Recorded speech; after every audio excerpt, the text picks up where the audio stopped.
before the Tigers face the rival Seminoles. What they've accomplished, it is nothing short of remarkable. The party starts at 8 a.m. Eastern. We'll have plenty of special guests and giveaways. So don't miss any of the fun in Death Valley, 10 a.m. Eastern on ESPN, plus a special half-hour show at noon on the ACC Network. See you there. The 76ers might just be the top team in the East. Joel Embiid is down 20 pounds. Ben Simmons and Tobias Harris, they secured that bag, secured those contracts, and their place in the process. And the Sixers made an offseason move to add dependable vet Al Horford to the arsenal.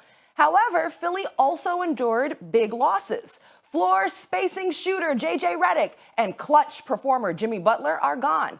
And of significance, Butler and Joel Embiid developed a buddy-buddy relationship during the Sixers' playoff run. And in a sit-down with Rachel Nichols, Joel expressed how much Jimmy would be missed. We lost a big piece in Jimmy. He did a lot of great things for us. Me and him, we got to the point where we were really close. We still close. We talk a lot, and that's my guy. That's my brother forever. I wish he was on the team because I feel like the relationship that I built with him could have gone a long way. Now it puts me in a situation where, I'm gonna love it. Other guys gotta step up and I gotta do more. Max, What do you make of Joel Embiid's comments? It's obviously a challenge to Ben Simmons to be the guy that he can rely on, to be his crime partner, to be a guy who can take over at the end of games, because Joel Embiid can't get his own shot the way a small man can. Look, we saw it with Antetokounmpo last year, right? Last postseason. He is more of a big than I realized, Antetokounmpo, because he also is sort of the de facto point guard at times, from the top of the key when he gets going downhill because he has enough handles to do it, and he's an excellent passer. But what did they do with Antetokounmpo?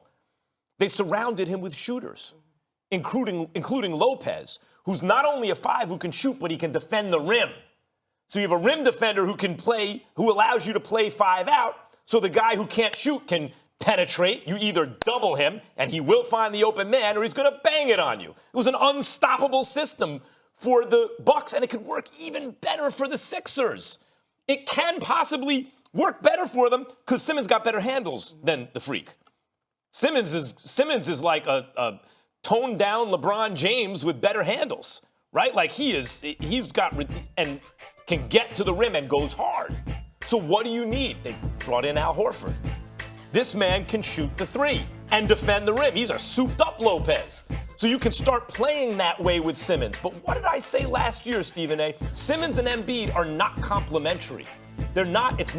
Like Simmons needs his own team the way the Freak needs his own team in order to really optimize his value. But that's just not the case. So now you have Horford. When Embiid's not on the floor, they can play the way Milwaukee does if they want. Because Richardson, by the way, is an underrated shooter. He's a career 37% shooter from 3, and he shoots 4 or 5 threes a game. So they can play a version of the Bucks without Embiid. But when Embiid is in the game, it's not going to be the same kind of offense. A lot is going to be run through Embiid. And what Embiid is saying is, brother, when I'm in the game, can I rely on you to put us over the top?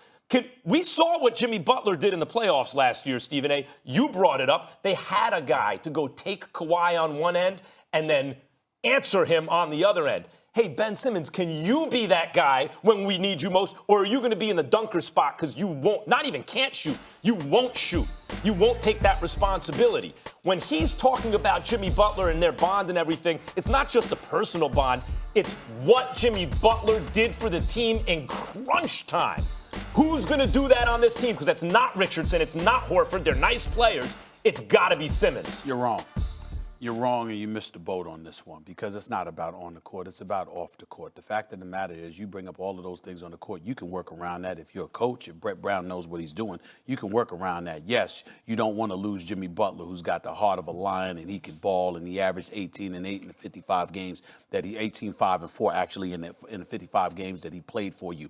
Plus, obviously, they were going to get him the ball in the fourth quarter, which is something he and Brett Brown agreed to. Initially, when he first got there, it wasn't like that. But as the season progressed, Brett Brett Brown had promised him it was going to be about him in that fourth quarter. So you're not wrong there. But the reason why I say that you're wrong overall about your take is because we're talking about Joel Embiid here. We're not talking about the Sixers as a basketball team. We're talking about a personality in Joel Embiid that played around too much. If you don't know Jimmy Butler that well, guess what? I do. And I'm telling you right now, he's a rough rider. This is a guy that called out the coach. This is a guy that calls out an organization. He ain't shy about saying a damn thing about what he feels and holding people accountable. A matter of fact, one of the times he went off in Chicago after Tom Thibodeau was let go is because he wasn't being called out enough by the damn coach. He wanted to be called out. So that's the Jimmy Butler that we're talking about here. Now you juxtapose that personality to a Joel Embiid. Plays around, fun-loving, talks smack to cats, and then when he gets on the court, he gives it to them when healthy. There's no question about Joel Embiid's game. But in terms of what we both agreed to, seeing him crying when he walked off that court, how badly that loss hurt, and elevating the level of seriousness, I would contend to you that Jimmy Butler being gone puts more pressure on Joel Embiid to step up and produce on the court, which is something he doesn't mind. So now we get to the locker room. And inside that locker room, you've got a bunch of cats who are relatively demure to some degree, even though they're not fake. They're good dudes, all of that stuff. They ain't the rough rider that Jimmy Butler is. They ain't the dude that'll get in Joel Embiid's face and go like this. Look, man, you was soft as hell tonight. Hell you think you doing? Handle your business. Get focused. We need you. What the hell you doing? And call him like that. Tobias Harris is a good brother. He don't have that kind of personality. Ben Simmons don't have that kind of personality. Josh Richardson ain't in no position to have that kind of personality. Brett Brown, as much as he might try, there are still people who believe he's challenging. He's got something to prove as a head coach. You have all of these guys associated with the Sixers, and the one guy, Al Horford's a different animal. I don't know about the personality that he'll get in somebody's face, but I'd like to believe he'll hold for. He's respected, highly respected. I'm just saying that personality that Jimmy Butler was off the court is what Joel Embiid is talking about. Pardon me, you might be right in terms of his intention. Maybe Joel Embiid in his mind is thinking like, this is really what I mean. I need the locker room, whatever. But the effect is exactly still what I'm saying. If you look at that the starting five for the Sixers, they should be a great defensive team. Not a good defensive team, like an all-time great defensive starting five. Ben Simmons, Josh Richardson. Tobias Harris is the weak link, but at least he's a versatile defender, even if he's not good at defending any one position. And not a good one. Al Horford and Joel Embiid. And by the way, they can shoot it better than giving credit for. What Embiid is talking about is, all right, Josh Richardson's not the guy that's going to take you to the promised land. He's not going to take over the game. Tobias Harris, because, great catch and shoot, but also not that kind of guy. Neither is Horford. You just said it. Embiid needs a crime partner. It looks like, I brought this up last year. If you look at the trajectory of the Greek Freak's career and compare it to Simmons, it's strikingly similar, not only as players, but in terms of their production. And then all of a sudden, the Freak went MVP, and Simmons is flatlined because they didn't put the right kind of team around him.